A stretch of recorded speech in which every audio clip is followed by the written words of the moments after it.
When the judge looked at my husband and asked if he had anything to say before the divorce papers were signed, he didn't even pause. He said, "Yeah, I'm taking half her millions and her grandmother's estate." For a second, I thought I'd misheard him. The man I once trusted with my heart and my future had just tried to take everything that made up my life. My name is Ivy Morell. I never imagined I'd be sitting in a courtroom watching my husband turn into a stranger. Kalen Royce wasn't always like this. Or maybe I just didn't see him clearly. We'd been married for 5 years.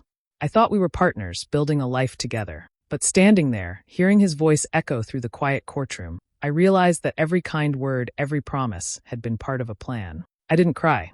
I didn't argue. I just stared at him and remembered the first day we met. It was at a small coffee shop near my office. He had that easy smile that made you want to trust him. He was charming, funny, and full of big dreams. He talked about starting his own company, about wanting someone who believed in him. I believed too much.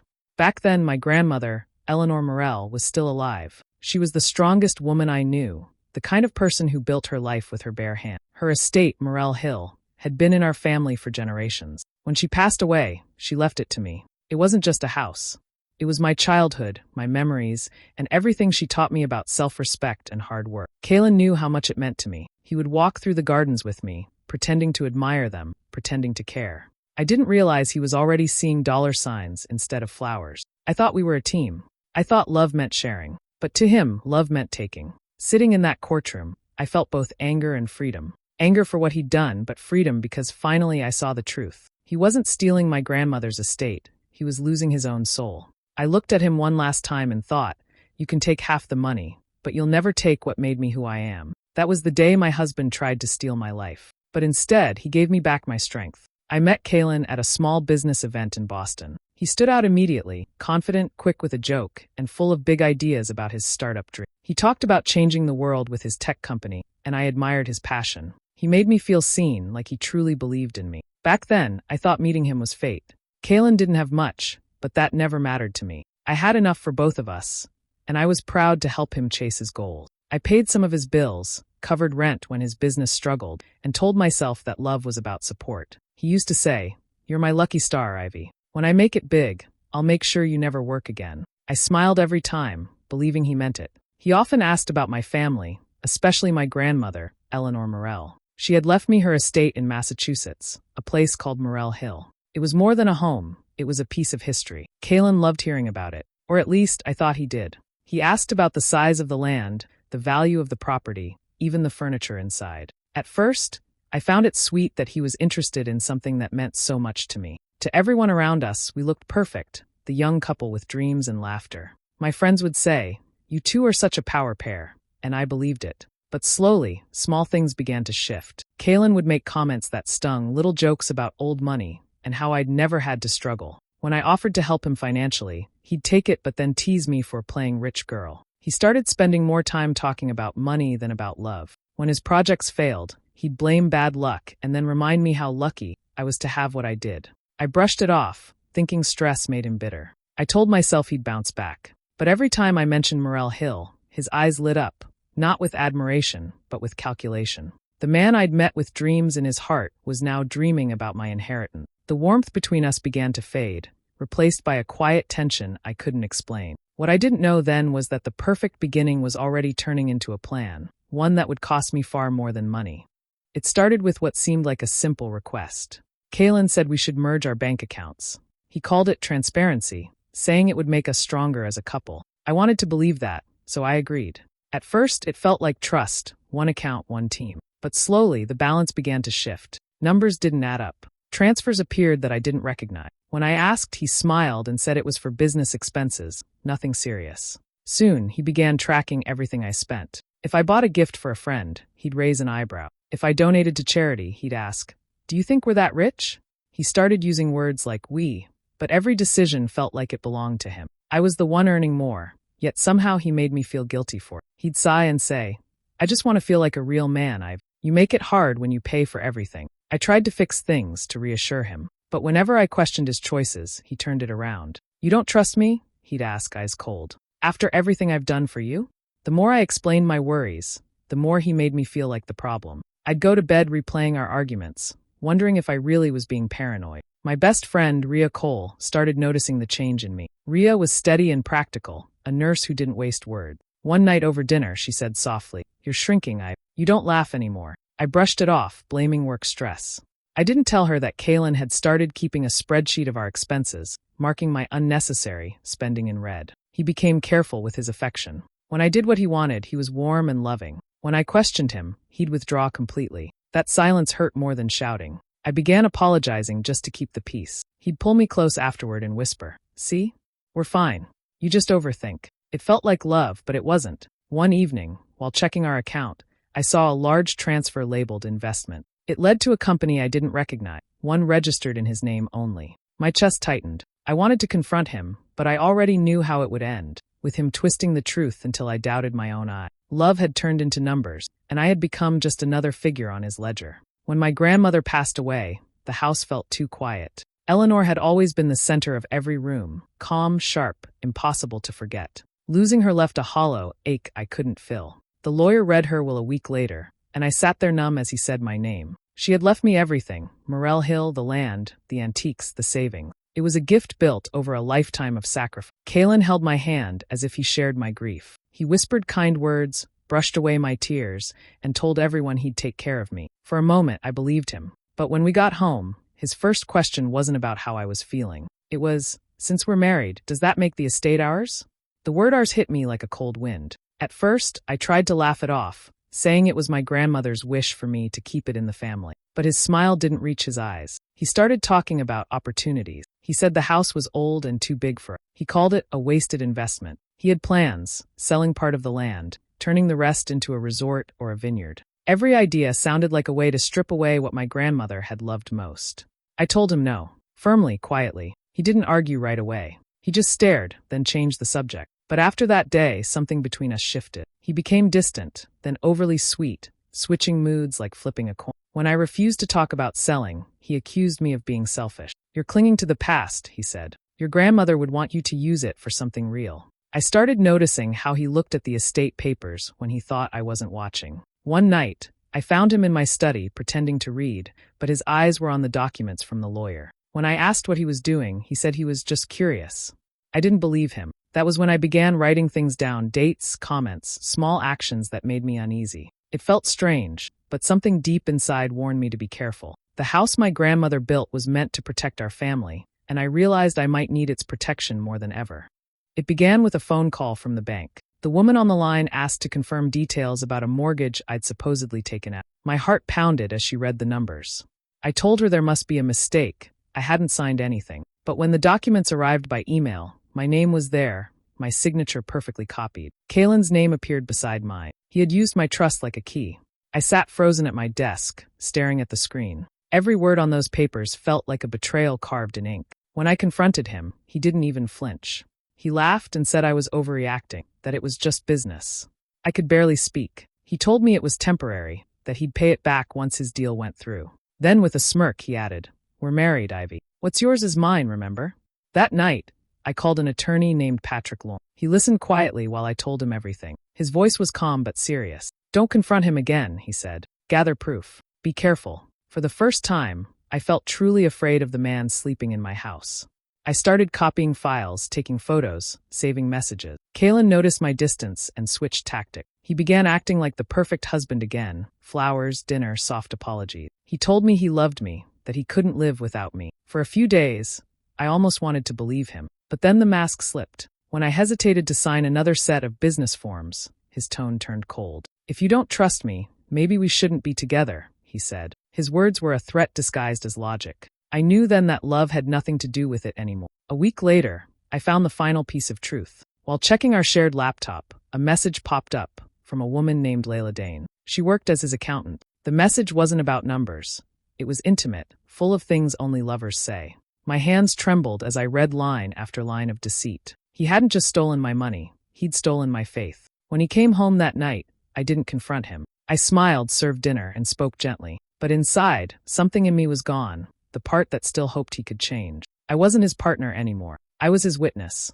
And soon, I would make sure the truth destroyed every lie he'd built. I stopped crying the day I decided to fight back. The pain didn't fade, but it hardened into something sharp and steady. Patrick and I met quietly in his office, the blinds drawn. He explained what needed to be done, how to protect what was mine without letting Kaylin suspect a thing. Every detail had to look natural. Every word had to sound like forgiveness.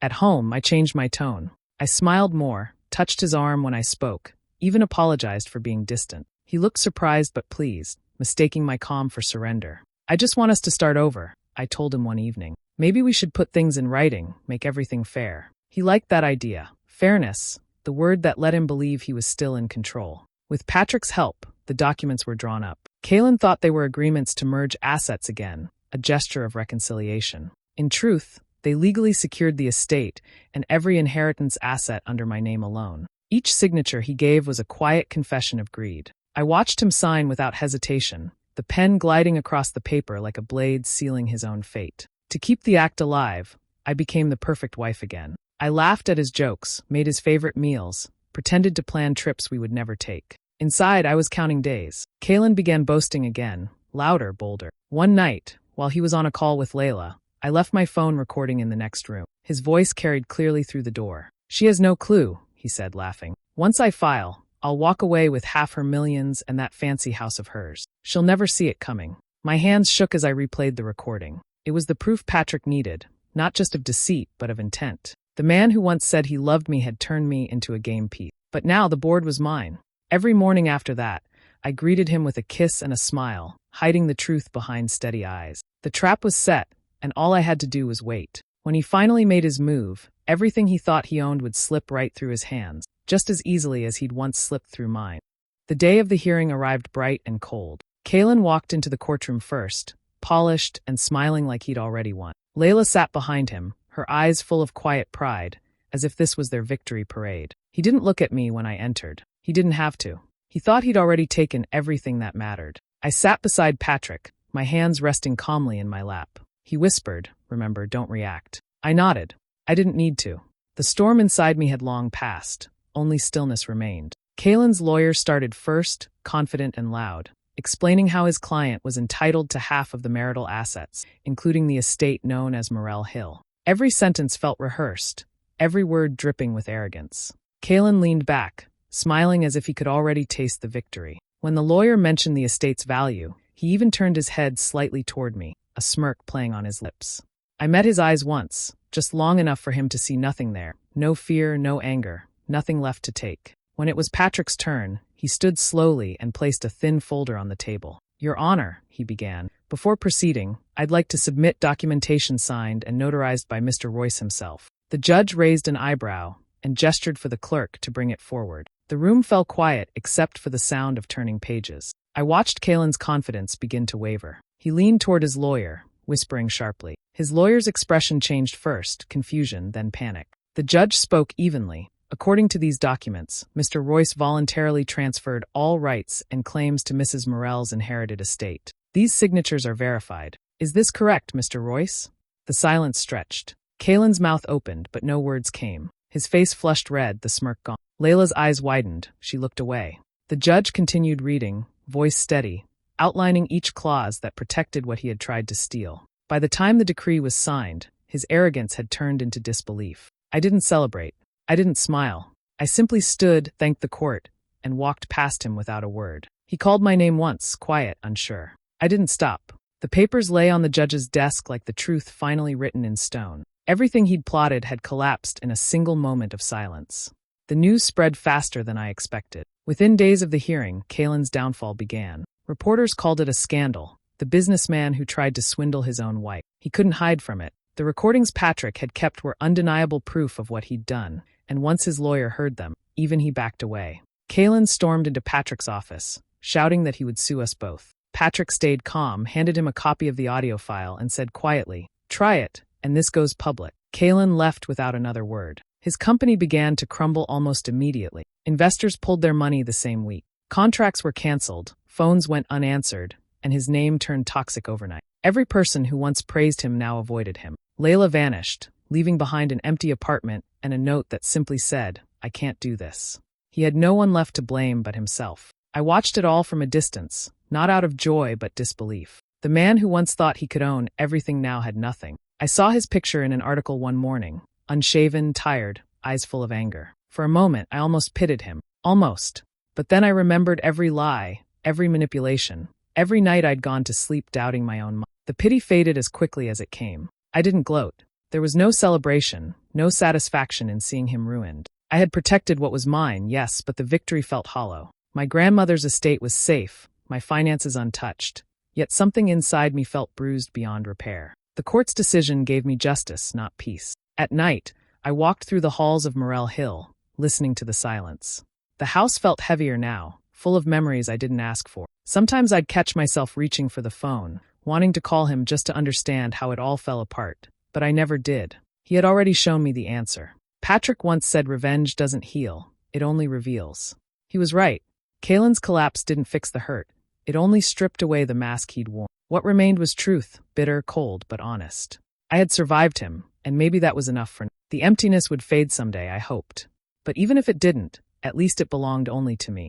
The first morning I woke up alone at Morel Hill, the air felt different. The house stood quiet, sunlight slipping through the tall windows, dust dancing in the beams. For months it had been a place of tension and fear, but now it was mine again. Every wall, every corner, every breath of space. I walked through the halls slowly, touching the old furniture, hearing the creak of the wooden floors like whispers of the past. The gardens outside had fallen into neglect. Weeds had overtaken the flower beds, and the fountains stood dry. My grandmother would never have allowed it. I spent days pulling weeds, trimming hedges, and planting new roses where her favorites once bloomed. With each shovel of dirt, I felt something heavy lift from it. It was as if the soil itself was swallowing the last traces of what he'd done. Sometimes, when the wind moved through the trees, I could almost hear her voice again. Never let a man convince you you're lucky he chose you, she'd once told me, her tone gentle but firm. Back then, I hadn't understood. I do now. Love isn't gratitude, and kindness isn't weakness. She had built this estate with strength and pride,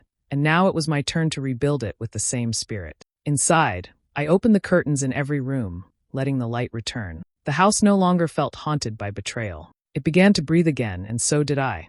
I restored her study first, polished the desk, cleaned the shelves, and placed a vase of white lilies by the window. That was her favorite spot to write letters. Sitting there one afternoon, I felt something close to peace for the first time in years. I didn't think about finding someone new. The idea of another relationship felt distant, unnecessary. I had no desire for promises or companionship. What I wanted was quiet, the kind that comes from knowing you've survived. As evening settled, I stood at the edge of the restored garden, watching the sunset stretch over the hills. The estate no longer carried his shadow. It felt alive again, strong, untouchable. My grandmother's legacy wasn't just the land. It was endurance, the ability to stand back up after being broken. Morel Hill had once been my burden. Now it was my fortress. Months passed before his name appeared again. The envelope arrived without warning, thin and creased, the handwriting unmistakable. For a moment I considered tossing it straight into the fire, but curiosity held me still. I opened it carefully. His words spilled across the page, uneven and desperate. He wrote about losing everything, the company gone, friends distant, investors calling him a fraud. He said it wasn't his fault, that bad luck had followed him, that he only wanted to start over. At the end, a single line, "I never meant to hurt you." I read it twice, waiting to feel something. Pity, anger, maybe satisfaction. Nothing came. The person who had written those words felt like a stranger, someone I'd known in another lifetime. The man who once stood in a courtroom demanding half my life now begged for sympathy. I folded the letter and placed it back in the envelope, untouched by tears or forgiveness. Some things didn't deserve a reply. That evening, I went into my grandmother's study. The room smelled faintly of cedar and paper, just as it had when she was alive. On her old desk sat the framed photograph of her in the garden, smiling under the sun. Beside it, I placed something new, a copy of the divorce decree, neatly framed in silver. Not as a reminder of pain, but proof of survival. It wasn't revenge, it was balance restored. As I looked at it, I thought about everything she'd taught me, about pride, dignity, and knowing when to walk away. Boundaries, she used to say, are the quiet lines that keep your soul from breaking. I hadn't understood that until now. Love without respect isn't love at all, it's surrender. Outside, the evening air was cool and still. I walked down the path toward the gates at the edge of the estate. The iron felt cold beneath my hands as I closed them, the latch clicking softly into place. I didn't lock them out of fear. The danger was gone long ago. This was closure, the final act in a story that had taken too much but taught even more. I turned back toward the house. The windows glowed faintly with warm light, steady and calm. For the first time, it didn't feel like a fortress or a memory. It felt like home, mine and mine alone. Hey besties, thanks for staying till the end of this wild story. Imagine your husband trying to steal everything your grandmother left you: your home, your peace, your legacy. Painful, right? But sometimes, losing trust helps you find your true strength. If this story touched you, don't forget to like, share, drop a comment, and subscribe for more powerful stories. See you next time. Bye.